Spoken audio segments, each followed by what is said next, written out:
कल्पना कीजिए, साल 1940 का दौर।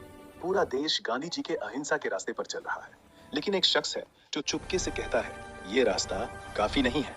ब्रिटिश साम्राज्य को भगाने के लिए हथियार उठाने होंगे। वो शख्स कोई और नहीं, भारत के सबसे बड़े क्रांतिकारी नेताजी सुभाष चंद्र बोस। आज के वीडियो में हम जानेंगे, आखिर नेताजी ने ब्रिटिशों को इतना डराया कि उन्होंने मारने के लिए लाखों रुपए का इनाम रख दिया। वे हिटलर और जापान तक क्यों पहुंचे और उनकी मौत का राज आज भी क्यों अनसुलझा है? तो चलिए शुरू करते हैं। तैयार हो जाओ दोस्तों। सुभाष चंद्र बोस का जन्म 23 जनवरी 1857 को ओडिशा के कटक में हुआ था। पिता जानकीनाथ बोस एक सफल वकील। बचपन से ही सुभाष तेज, जिद्दी और होशियार। उन्होंने कोलकाता के प्रेसिडेंसी कॉलेज से पढ़ाई की, फिर आईसीएस की परीक्षा पास की, वो भी चौथे नंबर पर। लेकिन दोस्तों, यही से ट्विस्ट आता है। आईसीएस यानी इंडियन सिविल सर्विस उस समय का सबसे ऊंचा पद, जिसके लिए लाखों भारतीयों तरसते थे। पर सुभाष ने ठुकरा दिया। क्यों? क्योंकि वे ब्रिटिशों के गुलाम बनकर नहीं रहना चाहते थे। उन्होंने लिखा, मैं गुलामी की सबसे ऊंची कीमत भी स्वीकार नहीं कर सकता। 1921 में वे गांधी जी के असहयोग आंदोलन में कूद पड़े। जल्दी ही कांग्रेस के बड़े नेता बन गए। 1993 और 1939 में वे कांग्रेस के अध्यक्ष भी चुने गए। लेकिन यहीं पर गांधी जी से मतभेद शुरू हो गए।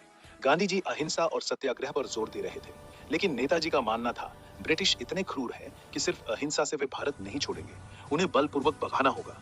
1993 में गांधी जी के समर्थकों ने नेताजी को दोबारा अध्यक्ष बनने से रोकने की कोशिश की। नतीजा, नेताजी ने कांग्रेस छोड़ दी और फॉरवर्ड ब्लॉक बना दी। 1991 में ब्रिटिशों ने नेताजी को कोलकाता में नजरबंद कर दिया, लेकिन नेताजी ने कुछ ऐसा किया जो बॉलीवुड फिल्म से भी ज्यादा रोमांचक था। वे पठान के भेष में रात के अंधेरे में घर से निकले, कोलकाता से काबुल, फिर मॉस्को होते हुए बर्लिन पहुंच गए। जी हाँ, जर्मनी। हिटलर के पास कई लोग कहते हैं नेताजी ने हिटलर से गठबंधन करके गलती की। लेकिन दोस्तों सोचिए, उस समय द्वितीय विश्व युद्ध चल रहा था। ब्रिटेन हिटलर का दुश्मन था, तो दुश्मन का दुश्मन दोस्त वाली कहावत के तहत नेताजी ने मदद मांगी। हिटलर ने ज्यादा मदद नहीं की, तो नेताजी जापान चले गए। वहां उन्होंने इंडियन नेशनल आर्मी आईएनए को नया जीवन दिया।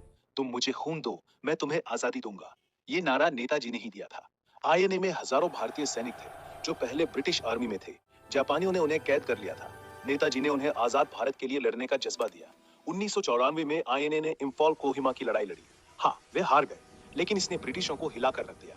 और सबसे बड़ी बात, 21 अक्टूबर 1993 को नेताजी ने आजाद हिंद सरकार बनाई सिंगापुर में।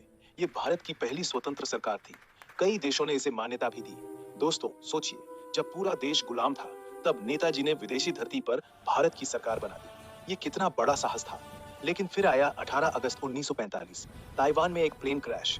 आधिकारिक तौर पर कहा गया नेताजी की मौत हो गई, लेकिन सच, आज तक कोई पक्का सबूत नहीं है। प्लेन क्रैश की कोई फोटो नहीं, कोई डेथ सर्टिफिकेट नहीं। भारत सरकार ने 3 जांच कमेटी बनाई, शाहनवाज कमेटी, खोसला कमेटी और मुखर्जी कमेटी। पहली दो ने कहा मौत हुई, लेकिन 2005 की मुखर्जी कमेटी ने कहा कोई प्लेन क्रैश हुआ ही नहीं, नेताजी दाव बचकर रूस चले गए थे। कई लोग मानते हैं नेताजी रूस में स्टालिन के हाथों मारे गए या भारत लौटकर गुमनामी बाबा बनकर रहे। ये रहस्य आज भी अनसुलझा है और शायद हमेशा रहेगा। दोस्तों, नेताजी सुभाष चंद्र बोस सिर्फ एक नेता नहीं थे, वे एक विचार थे। आजादी के लिए कुछ भी करने का जज्बा थे।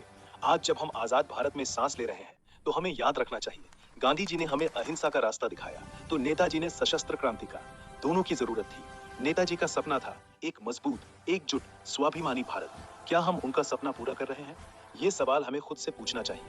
अंत में सिर्फ इतना कहूंगा, जय हिंद। अगर वीडियो पसंद आया तो लाइक, शेयर और कमेंट में लिखें जय हिंद। अगले वीडियो में मिलते हैं।